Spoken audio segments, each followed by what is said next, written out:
I brought some of the coolest people making immersive tech and stories and products in Canada, whose work is being exported around the world and are all friends of mine. So first I'm going to start with Andrew MacDonald from Cream, whose piece, A Curious Mind, is a volumetrically captured performance of actor Dominic Monaghan, and also uses CG elements and scale in VR to kind of show, from an educational standpoint, a more engaging approach perhaps to the biosphere and to Earth and our size in it and everything else. Irem, Harnak, and Raynai worked together on a piece called Made This Way, and so did Anna Serrano, actually.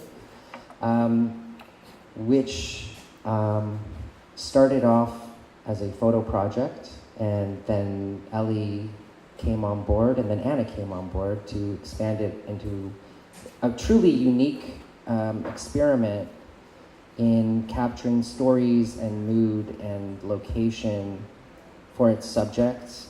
And I'll let you speak to the actual content. And they just came back from the Venice Film Festival, where they had a big showing of the piece, which is a grand success. And Anna Serrano at the end, so this is Raynai, who is a veteran of the FIVARS Festival and is always trying out new things. I don't think we've ever had the same kind of approach or technique from you at any one of our shows, this is a whole conversation in itself. And Anna Serrano is the Chief Technology Officer for, is that true? Technology or digital?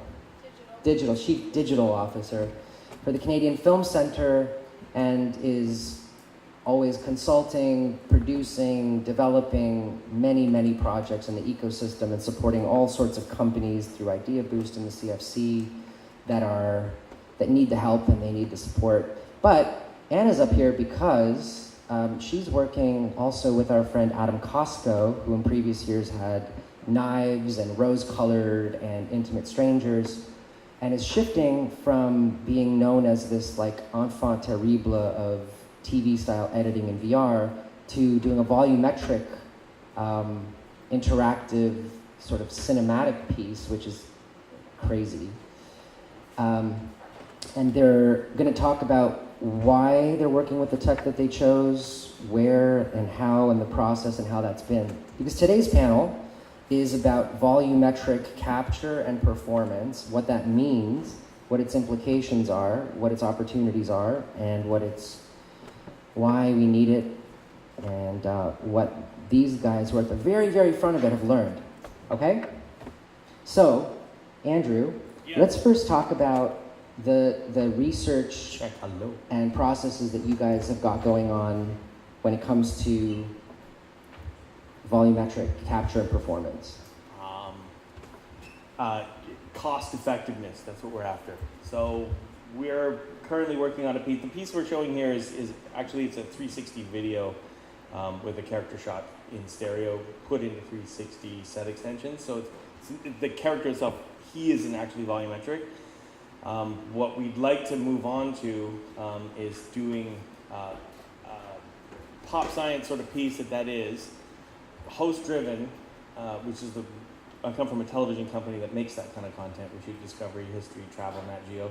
So we're trying to do what we do and bring it into the VR space, and the way we've pivoted now from 360 video into building in game engines means that we'd like to continue the format we use, which is to use celebrity host. But we want to bring that into game engine, but to create an avatar is very expensive. It starts getting into $20 to $30 per character second to have a three-dimensional human-like looking avatar. So we're chasing a couple of different methods of doing this at super low cost, so we can put lots of character seconds into a piece and have it like a host-driven television show with a host, and not make it cost $10 million, because one of the main issues with this entire industry is the install base. There's only so many people with headsets that you can't spend too much money making some content, because you're never going to get an ROI if you go over a certain cap, because there just aren't enough people to buy it. So that's where we're at right now. Okay, but what's the tech like? Where is it at?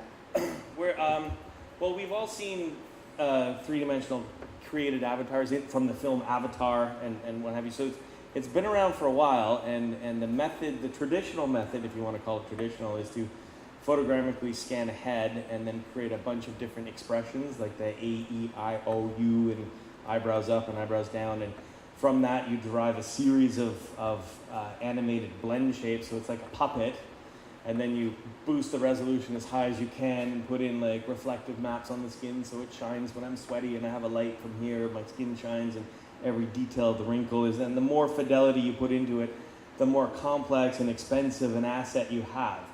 So what we're after is actually doing a low poly head and taking that video performance of a face. So if you've ever seen Gollum, Andy Serkis, who played Gollum, that sort of those behind the scenes shots, you see Andy Serkis with dots all over his face and a camera mounted on a helmet. And so what that process was is all those expressions, like when I smile, that dot would move up and you would drive the animation of your puppet using that information. Well, we're at this sort of cusp right now where machine learning is good enough that it can look at a face and it can determine its own spots. You don't need to put those dots on the face. So we're now in a scenario where I've got this video that I've shot of a face for the animated performance, but I can also repurpose that video because there's no dots on it, it's just a video of a face, and put it back on the face. So we're experimenting with this method of either projecting or putting the video into the texture, the normal map of the face. So in doing that, we're sort of after a cheaper and faster way of doing it. Now your cost is just rolling a video camera. It's not going in and manually tweaking it to make it perfect at $20 a character second. Thanks for that, because I think everybody first needs to understand. Does everybody, hands up if you know what photogrammetry is? And hands up if you know what volumetric capture is. Who wants to explain it? I can do it. I mean, I'll do it. Just a basic. Volumetric capture means that you've got, you know, like those old Eminem videos where he freezes and then the thing like spins all the way around him and all that? That's volumetric capture. You've got the image captured all around, and then you can kind of like rotate around it as if it's an object. It's outside in shooting of a thing, three-dimensional space, right? And photogrammetry is kind of the same thing. It's more like where the object itself is like rotating and you're just capturing like high resolution images, like sometimes thousands and thousands of pictures of it, and then stitching it together and you get a model, an object. So now these like photographic elements can be, you can walk around them as if they're models. You don't necessarily have a mesh. Like in 3D modeling, you're building a mesh and like conjoining parts, but with this, you're just sort of grabbing and you can also have like displacement maps and so on, so you can get like texture and everything else. That's what we're talking about. Now we're talking about doing that in like video-like performance. So you could, a company like 8i, which is now turning into other kind of companies, you could have a model standing in a desert, like a real actor, and then you could like crawl between their legs and then look around back at them, and there could be a car and you would shoot it volumetrically and you could like walk around the whole car. So imagine what it would be like to make cinema like that, where everything in the movie, you could walk between it and through it and under it. And there's even, it's down to the mobiles, so phones are gonna have 2 cameras on the back, so you can do facial recognition, and on the front. And if I took this phone and I start waving it around the room, it will use infrared or a laser blip and even the displacement to fill in the whole room. Like it'll start to patch in like little like planes until it stitches them all together. Now, with my phone, just having colored it in by doing this, I can go home and have the Matador as a 3D model. And I could like rotate it, I could bring it into a program. I didn't have to sit here and model it and put textures on it. I could literally just photogrammatically capture it. So that's huge, right? Imagine the memories, the postcards you could have of your life, of your family, of events, if you could capture them as a 3D model quickly. And to that point, Ellie and Irem's piece made this way. First, I'll let you explain what it's about, because I think that's really important in how the subject matter informs the method of capture, but also the fact that it's not trying to be like super high-end, tweaky kind of stuff, but it actually has a different approach that you used to capture with Depth Kit, right? Mm-hmm. Well, I'll let Irem talk about it. So yeah, first let's talk about what it's about first. So it's about masculinity. It's a project that was born out of a photo project. I'm a photographer originally. I started in 2016 photographing transgender men, non-binary individuals. And the more conversations we had, I thought there's more to explore. So that's when I said to Ellie, maybe we should explore some VR, do some prototype. Then we started building last year a prototype, and then we went to New York, LA to pitch, and then we got our producer Anna, CFC on board, and turned into the real piece around February we shot. And we showed at Hot Docs, we premiered nationally. Then we went to Venice for the international premiere. Basically, in this piece, we have two individuals. One of them is a transgender man, the other one is a non-binary artist from New York. And they talk about what is masculinity for them. They talk about their experiences, who they are, and it's basically an exploration of their identity, the different facets. That's why we chose Volumetric, because identity keeps evolving. It's never one thing, and you can actually see that in the VR. Yeah, and the other thing we wanted to do with the VR, just to reiterate, because a lot of people ask us this question, like, why VR? Could you have just shot this as a video?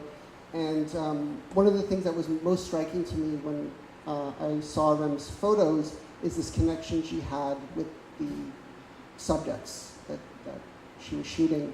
And we wanted to create a space where you feel like you're in the room with them and you feel the same connections. That is the reason we did a VR piece, and that's the reason we shot it volumetrically. In terms of the technology we used, you mentioned phones where you can scan environments. Our first prototype that we built the environments using a Google Tango scanner, just because we didn't have any sort of budget. We wanted to figure out, because it's documentary, we want to find our story, what the direction was, to see if things were working. So we built a very low-cost way of doing that by using the Tango scanner, and we used... The Tango scanner is just a phone, yeah. A particular kind of phone. Well, okay, so the Google Tango is the first iteration before ARCore, and they built it into two phones. Lenovo and Asus had phones that built the technology, and then they got rid of it. It was discontinued. But it's great. It's really, if you can find those phones, they're super cheap. They're like $500, and you can build 3D models out of them. And the other low-cost thing that we used was DepthKit. It was something that I've been experimenting with over the past couple of years. Are you guys familiar with DepthKit? Okay, so DepthKit is using a Kinect scanner from Microsoft and using their software to grab that depth information. And what you can do with DepthKit, which is very specific, is you align that you can have a DSLR camera and you can align it with the Kinect, so you can match everything up. So you can have depth information and then overlay this video texture of a DSLR. The Kinect was like it was a toy for the Xbox that allowed you to do like video interactivity or whatever. It had an infrared sensor. It had a couple of like RGB sensors. Yeah. And after they basically stopped pushing it, all the hacker community went crazy with it and used it for way cooler things like DepthKit. Well, yeah, the Kinect was used for Nine Inch Nails used the Kinect. It was a really important tool. People built businesses off that device more than using it for what Microsoft kind of intended it as a gaming device. But yeah, so we used DepthKit. We shot it in 4K. We used some of their alpha tools to clean up the depth information so it looks higher resolution, because what you get out of the box is quite low. And you can see them over there. Yeah. And so tell me what the production was like. These subjects probably are not familiar with the VR world or that kind of production, or maybe even, I don't know, what was it like to shoot in that format for you? So, I think it's a testament to Irem and her connection with these subjects. because of the way she was able to connect with them, the fact that we were in a studio and we were blasting lights and they were behind a green screen and they had a depth sensor pointed at them, which they can't see the laser, but it wasn't very comfortable, I would say. It wasn't like when she was shooting her photos and they were in these really intimate environments and we had to recreate those. We wanted to recreate that intimacy. So I think that was a testament to her and how she was able to connect with them and make them forget where they were and open up. I'm really curious because it's not with a camera. You know where the eyeball is. You know, this is where the camera is, and this is where I'm facing, and this is what I'm thinking. And of course, with 360, it's totally different because everything is in play all the time. Yeah. So here, does it feel like being shot by a camera? Yeah, I think it felt a little worse because they only could move, and if they moved too far forward, they would go out of the range of the sensor. If they went too far back, it would be the same situation. They couldn't move around. If anyone's seen it, we did a belly dance piece that had to be choreographed within a really tight constraints in terms of space, and it was very uncomfortable. So I think it's worse. Okay. So Anna, that's a perfect segue for the production that you're now getting involved in. Do you want to give us a brief history that you can publicly speak about with the project and how you were on a hunt for the best method to tell us what it is first, and then. So the piece that we're shooting with Adam is a short film, and it's essentially a short film that speaks to the notion of reality as a construction, okay? And it essentially is the tale of a woman of color protagonist, VFX artist, who was traumatized by her past. Her mother died in a fire. And so she seeks to become this amazing special effects artist as a way to control her psychological trauma, right? So to control fire. And she befriends this mentor who inducts her into the next stage of VFX stardom and sort of pushes her to understand that if she wants to be the best type of VFX artist, she needs to actually not be too controlling, but to let go, okay? And to allow reality to emerge as opposed to be controlled. And so that's the story. And we felt that in order for the audience members to understand the emotional path of the protagonist, that we needed the audience members to also understand the kind of constructive nature of reality, a constructed nature of reality, and then the differences between our constructions, which can either be conceptual, psychological, and in this case in VR material, and true reality. So we had to play with this notion of what is real, what is not, what is constructed, what is not, etc. So shooting this film in volume made sense.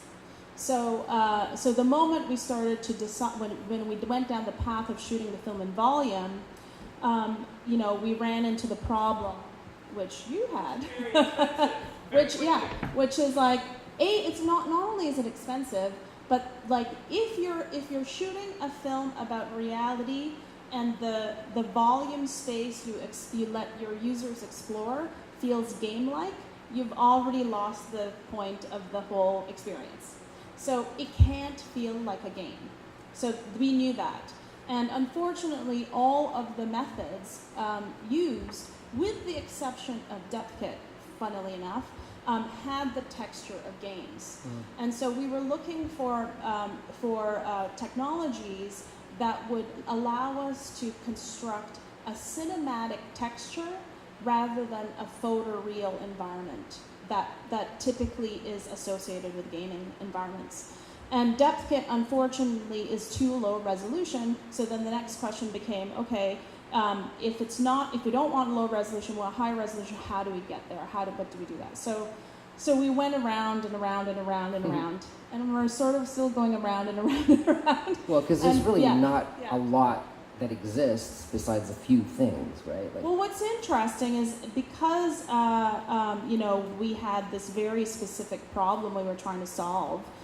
We actually ended up meeting a lot of really great people. So there's tons of sort of single creators Canadian even, Tobias Chen out in Vancouver, building really, really interesting rigs with results that are super promising. There's a software that's being built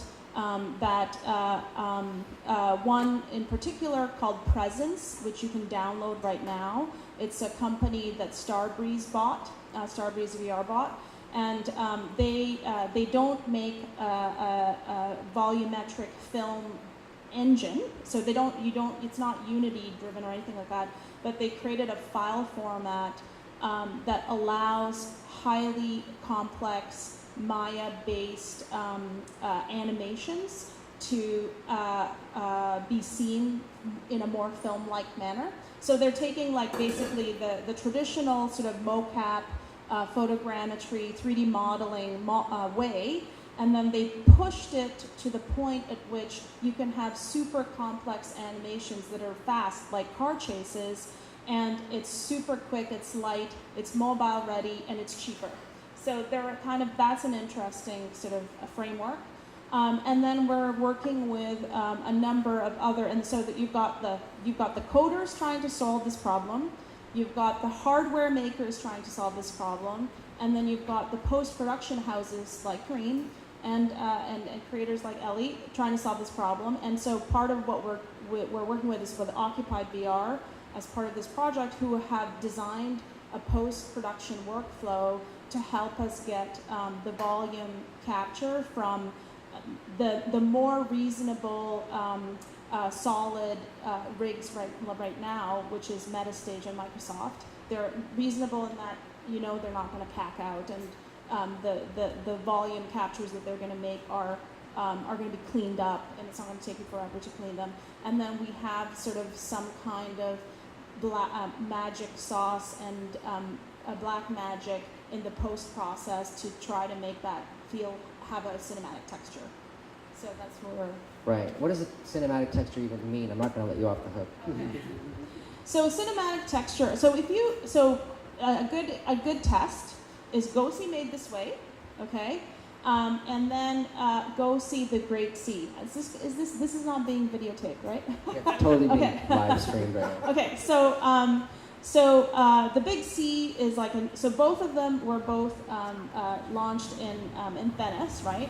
So when you watch Made This Way, despite the low resolution and the fact that it's pixelated, what happens is it reads like video. So it reads like a video medium, and because it reads like a video medium, you immediately attribute all sorts of symbolic understanding of what that means. So you go, oh, this is kind of true, or it has the possibility of being true more so than any other thing, right? You go and watch The Big C, and the 3D models look like your run-of-the-mill 3D models, and despite the kind of heavy storyline, etc., the actual quality of the characters are such that they feel like they're animated models. And so there's a distance that gets created between how you understand the story and so first of all, you immediately assume it's fiction because that's the only way it could possibly be, unless you're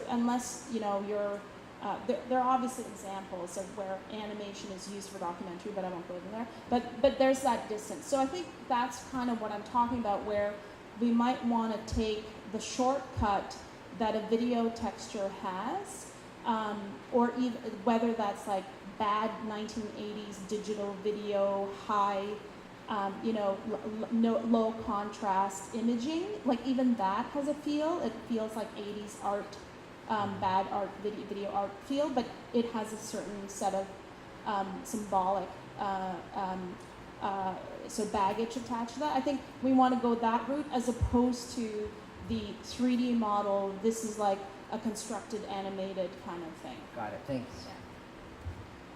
I think we saw a piece in Venice, to your point. I can't remember what it's called. It's being released by Sky. It's based on a TV show with Matthew Good.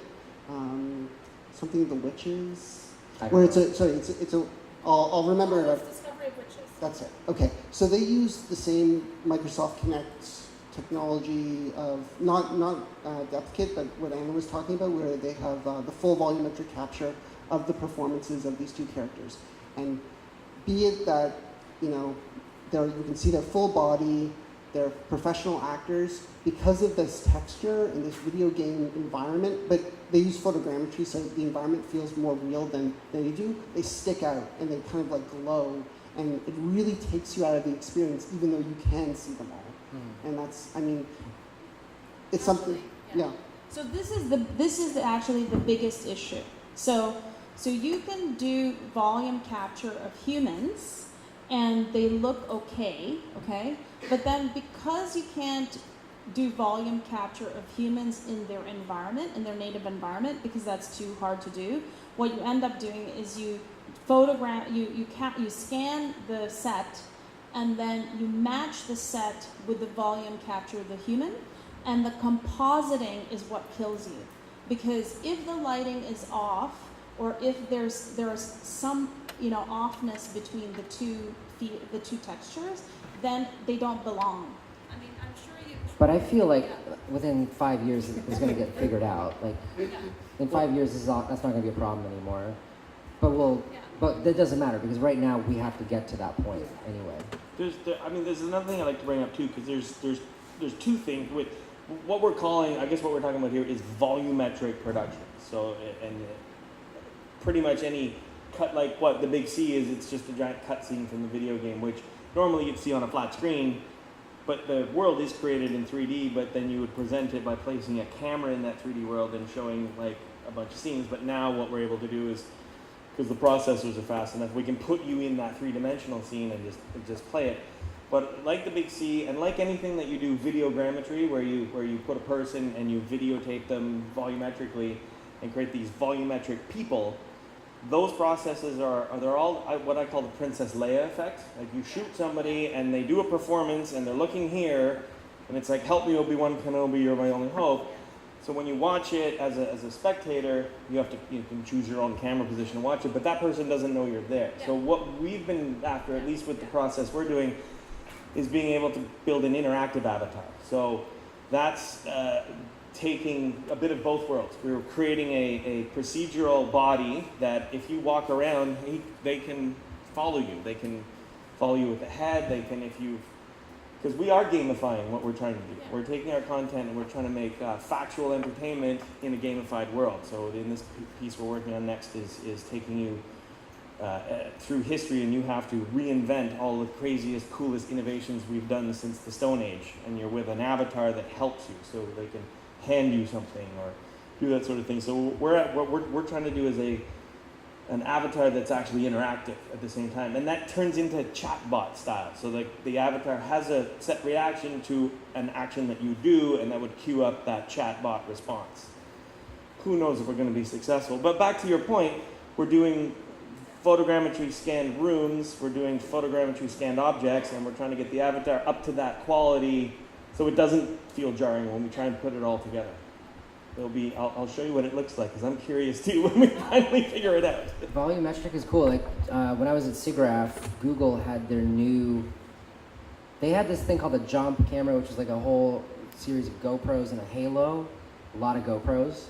And then they said, okay, let's just cut it in half and put it on a robotic arm, and then it'll just sweep all the way around, and it'll photogrammatically capture an object or a room or a space. But limited to the size of the ball that it is. Yeah, limited to the size of the ball. So you've got a little bit of parallax. But when you do a volumetric capture room with a camera using reality capture, I believe is the software, you just literally walk around this room and take thousands of photographs of everything and feed it into a computer, and the computer goes, oh, well, this photograph is same as this one, but it's from this angle, and it calculates the depth. And now instead of having like that light field technology, which is cool, but you're still limited to where the camera was, now you can just walk way over there or way over here, or walk up to a wall and look at it closely. You've got everything in a volumetric space. Right, so I was going to there's two things about that I wanted to bring up, which is with the simple, just to give you an idea, like with this Google light field camera rig, we'll get into what light field is in a second, they had the subject of the photograph, this old couple sitting on their favorite porch, and they said, just follow this one dot as it goes around, but stay perfectly still. And when you look at the photograph later, no matter when you turn, they're always watching you. Even though they haven't moved and it's a static photograph, the eyes always seem like they're watching you because of that one little technique. It's just an example of what could be done. I mean, there was painters that obviously succeeded at that too, but imagine in 360.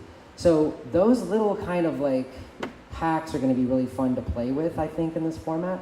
And I won't get deep into the weeds of what light field is, but light field is something to bring up. So light field technology is when you actually sample all of the light rays that are going on in this room right now, and you say they're coming from this direction and that direction, and you're actually capturing the actual light. I don't want to sound like a complete idiot here. You're taking a photograph of all of the light information in this room, and then later when you reproject that, you are re-instantiating those light beams into the room. Does that make sense? So like the camera would have to be like a bee's eye with hundreds of facets on it that's sampling the light rays from every direction, and then later on the projector would have to have these RGB bundles that it then instantiates, and they go toom, and that light is recreated into a space in front of your eyes, hitting your eyes as if it was the originally sampled light. John Carafin from a company called Lightro that tried to commercialize these little light field cameras was talking about what a light field projector would mean. And to the eye, that would be as real looking as what you're looking at right now, because it's literally just rebuilding the light in the room. So that medium is going to be completely bananas. The only camera I've ever seen that could even attempt that was the size of a refrigerator, and then it kind of went away.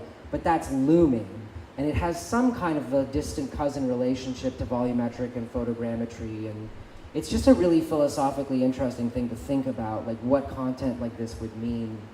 And to Anna's point, like you can build already in VR a CG version of that where you can walk around and you have destructible environments and interactive things. But when you do bring that video or cinematic or AV baggaged layer to it, there's a whole other set of possibilities and associations and shortcuts maybe.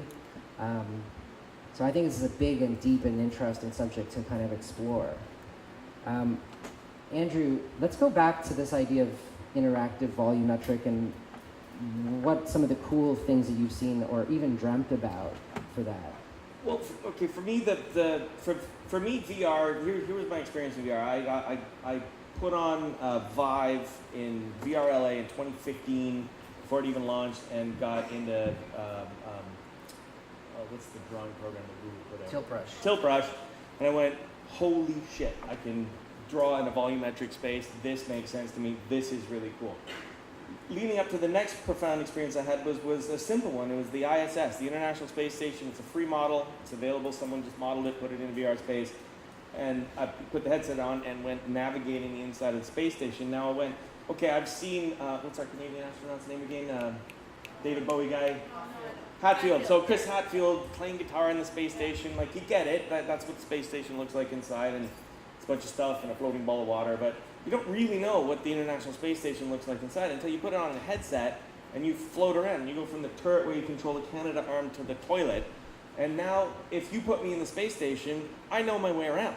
Like, from looking at the photograph, you have no idea. But now, so it's the learning tactile experiences that really piqued my interest for VR. So what we've done with our company, we're in that space anyway, Disco, Nat Geo Travel, and we've been trying to, our piece is a pop science piece in here, but I'm trying to bring that into the volumetric space. I want to be able to physically do things in that environment. So, you know, really that, and the other thing we found when shooting 360 video was focusing point of interest. Like, it's very easy to get lost, even with the early days of 360 video. If you put something over here and then the next action happened over here and you cut and you end up looking at a refrigerator and you're like, wait, what's going on? Oh, it's over here now. So you had to really focus on concentrating on keeping the point of interest from cut to cut, making sense so that your viewer could follow a story and not get disoriented. And you being a cinematographer know all about crossing the axis, so this is a whole other all that level stuff. So now it's sort of low-hanging fruit for me, but to bring a host-driven informational piece into VR is great, because now I got a host. Now I got a person I can put in there who can direct me, and now there's a bit of like AI going on, because the program can know where the viewer's looking. So the interactive host can come and move over and be in your vision and bring you back to what you want to do, or keep you focused on something. So I've kind of got like an MC that we're putting into a volumetric experience to try and, because that's when you get into, I'm going to make a Star Wars and you could be in it. It's like that actually might get really confusing, because like it's a movie and there's a bunch of stuff happening over here and over here, but as a free range person in a cinematic piece, you could end up getting completely lost and not knowing all the what's going on. cinema breaks down. Yeah. Right? Paul, what was the thing that Paul is the Tai Chi master. What was that thing you said that people have that gives them a connection to the sense of space? Proprioception. Come up here. This is like really, really important, I think, in this medium. Yeah. The minute for instance, when you walked into the Matador today, the Matador is now inside of you. You could come back here again, and you'd find your way around much easier. Like the space station. Yeah. Okay, because you have a virtual reality machine inside of you. It's called proprioception. If you close your eyes or you start to walk backwards through space, most of the time we walk backwards to avoid something. It's a withdrawal response in relationship to some kind of danger. The mind has actually anywhere between 90 and 180 degrees of picture playing in it while you're walking backwards, and you'll have an object avoidance reflex based on your recording of what you know the room to be.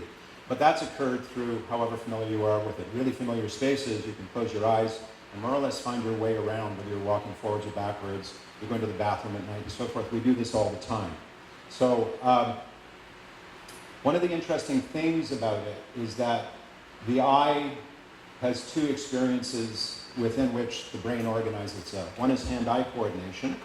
So the minute you begin to look at what you're doing in front of you, you enter into a relational state that's very work-related, and that's how we do brain surgery, or we write, or so on and so forth. The other thing that happens is when you look into a space, for instance, if you look above the plane, anywhere you are, especially out there somewhere, and you look about 30 degrees up, what will happen is your spine will begin to decompress. And the reason why that happens is because of the reflex between the eye and the cervical erector spinae muscles. And as soon as that happens, the rest of the spine begins to elongate. Once the spine begins to decompress, the whole body starts to release through the autonomic nervous system. And at that particular point, your capacity to organize, especially in a martial art, becomes 3 or 4 times as good. So as long as you're looking at the opponent in front of you, you only have as much as you can organize at your workbench, which is pretty good. It's very specific.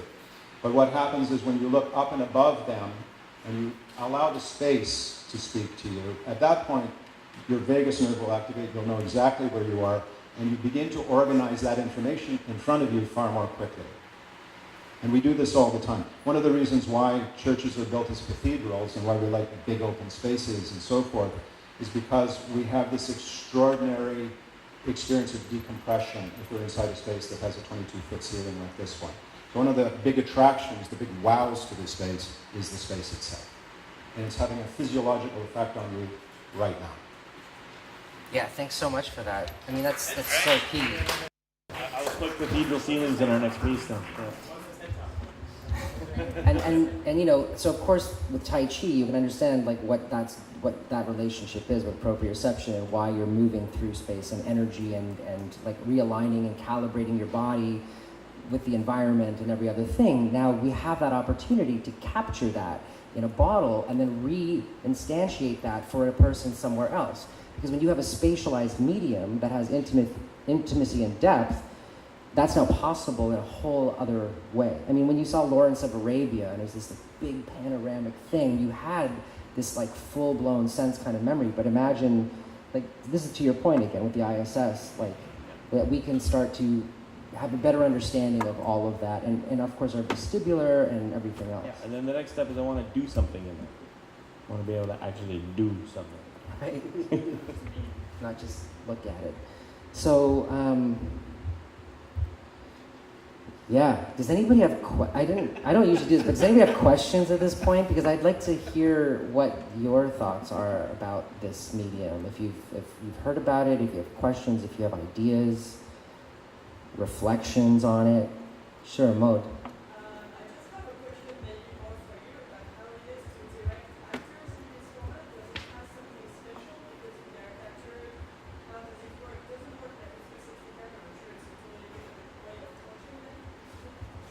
we didn't even have time to coach.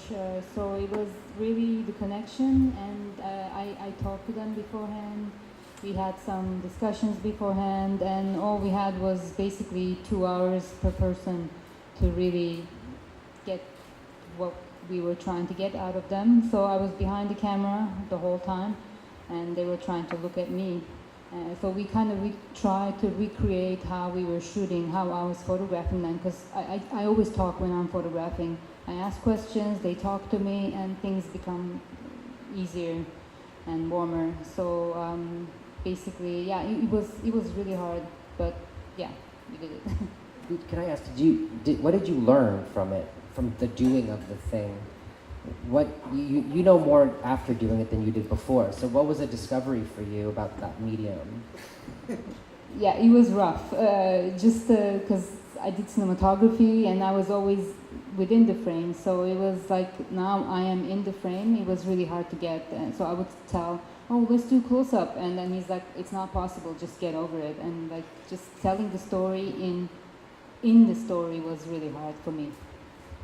I just have to say that when we built the prototype, we did ignore a lot of, because we didn't have time and we wanted to experiment a lot, we ignored a lot of constraints that we had, that the technology provided, which I think bred some interesting results. So one of our subjects was he did circus art, circus performance, and what was it? He was on a trapeze. And we just brought the depth sensor with the camera to a space and let him swing. and we didn't really calibrate it properly, but I think that was really interesting. Like we magnified his image. I mean, we scaled it up and made him really large. And in the space, we had him like flying through it. And it brought out some interesting ideas that I think wouldn't have been possible if we were just really precious about things. I think for Made This Way, we were trying to hit benchmarks. We wanted to have really good quality and really solid interviews, but for the prototypes that we were working with, we just kind of threw everything out. You know, we were running around, we were shooting wherever we could. We weren't shooting outside because the depth sensors couldn't shoot outside, but I think what I would say is the idea is just to experiment, because it's really hard to figure out how to tell a volumetric story. It's really difficult. But I think even with DepthKit, with all these tools that are out there, you can just make something. And it doesn't need to be perfect. What does somebody here need to go home and start playing with DepthKit? They need a Connect, which is, I mean, those are probably more rare now, but you could probably still find them online. $200-$300?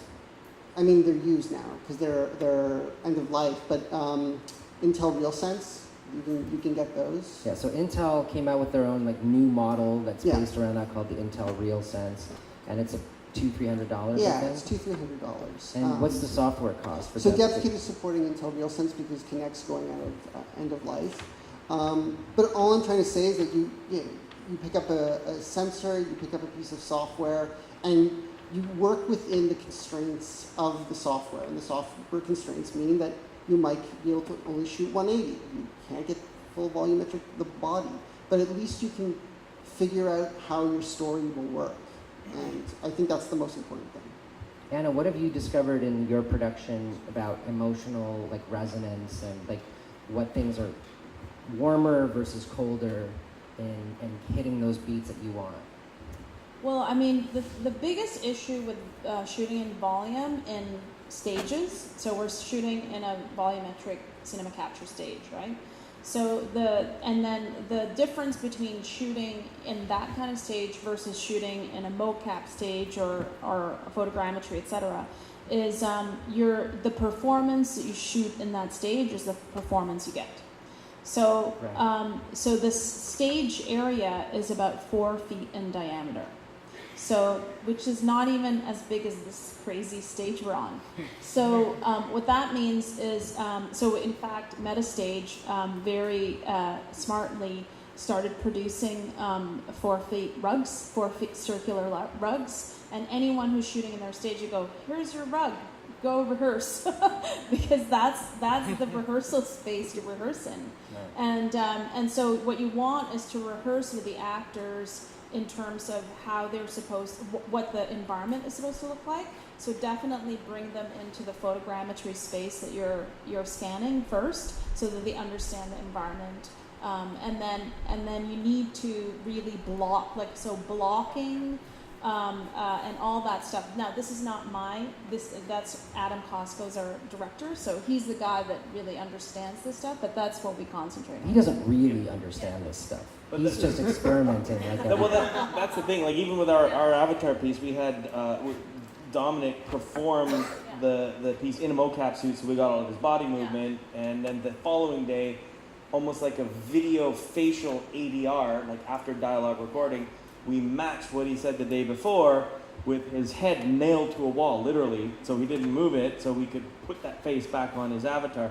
So it was incredibly technical, and the fact that we're working with a professional Hollywood actor who could hit his lines with the same cadence and pacing and everything was so helpful. But it is so hard to do this crap with working with talent. Like, it's so technical. But I will add, we're on the verge of not needing them at all. In the sense that, our piece right now, we've captured Dominic. I think we have 52 different expressions out of him, from angry to sad to ears up to all those facial expressions. We can now mimic anything he wants to do. We've now got things like Quantum Capture, a local company here in Toronto, who's come up with a procedural way of making a mouth work. So you now type in a sentence, and when it goes, when do you, all those phoneme shapes, it figures out, and it can actually, with a Siri voice, procedurally make a face pop. So I'm glad you raised all this, because I don't agree with you at all. But I'm looking at it right now for our piece, where we are going to we're going to iterate using Quantum's rig. So now we can iterate, hone it down to what works, and then we're finally finished. We're going to send the script off to Dom, and ideally, if it's within the year that what I'm expecting the technology to get to, I just send him a helmet camera rig. He puts it on in his living room, kitchen, wherever, and he reads my script to that helmet camera, and we just put that face back on his body. We've got his body who's going to move around, not based on the performance he gives on the day, but based on how the user's using the game. If the user's walked over here, he's going to deliver a line and walk over there as well. So now we're procedurally driving his body and moving him around, and just putting his facial performance on his face and getting his actual... And I just want to... you go first. I'm going to give you 1 minute to rebuttal, because I'm going to throw a thing on top of that, and then we'll have to call it. Okay. So my rebuttal is that the reason why I'm interested in videogrammetry is because I don't actually think the computers trying to process and algorithmically create human expression is the same. So part of it is about capturing... Like, it looks photoreal, but it doesn't feel human. Right, but if you've got, I don't know if you've seen the procedural stuff with avatars, that's now all over game engines. Now you've got an avatar you hit, and it stumbles and falls on the ground. But to say that point, it's all about the eyes. I really believe that. If you see our piece, you go. I mean the human eyes in the piece. Yeah, but that's the cool thing, is ours is actually videotaped face that their eyes put on. I have something that trumps all of this, though. If you guys heard of deep fakes, deep fakes kills it all, because deep fakes are just going to take the actual person's original face and expression and just algorithmically shift it to the contours of the other person's face. I think we're going to get to the point. And it's like pretty hardcore. I think there are ways in which people move that we haven't quantified. Have you seen the basketball demo where it's a guy dribbling a basketball? It's completely algorithmically driven, and it's. I know, but it's not the obvious moves. I know, but I think it's going to be like, okay, here's a digital recording and here's an album LP. Put your headphones on and tell the difference. We're going to get there. Maybe. You're probably Lisa. right. We're not there yet. So I'm an actor. Yeah. And you know what?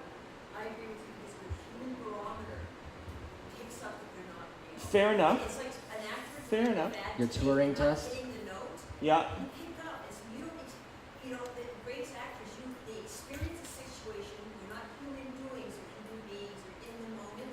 And that's why your human barometer experiences as well. Sure. However, You're not great actors. You're not moved by them. It's like synthesized music as opposed I will say fair enough to that for sure. I think the thing is though, and I completely understand what you mean, and I know what Anna means. I'm from that school, right? But the problem now, and what's actually an opportunity, is that you're sampling very human things. You're just synthesizing them together in a way that's starting to become almost impossible to detect. So you can take one person's body movements that are legitimate and another person's facial movements that are legitimate. Exactly. And just And reskin it in a way that's impossible for eyes to detect. And it's scary, and it doesn't mean that it will take away the humans of it, but that human that you're looking at may have never in themselves existed. And no matter what we want to do to stuff that back in the bottle, it's coming, and I'm just saying we should figure out how to work with it. We got a question over here. One last question. I just wanted to ask what everyone thought about our responsibility to, we live in a world of... I can't get into a whole, I love you, I can't get into a whole thing about responsibility right now because it's an entire other panel. I agree that that's one of the most important conversations that we have to have, and there's no way I can put that into a minute. So I hope that we have that conversation. We had a whole conference about that conversation and in the ethics. The deep fakes thing right now is, it started off as like a Reddit thread, and it turned into like, what celebrity's face you could put on a porn star, and it was impossible to tell the difference at first. It got better and better. And then now the CIA is putting like full resources behind how to have a computer figure out the difference because a human can't. Because now you can put that on Obama, you can put that on Trump, you can put that on Putin, and we can no longer rely on those senses to determine. So ethics, yeah, that's a whole other question. I want to thank this amazing panel for their hard work and contribution. And thank you for being at FIVARS.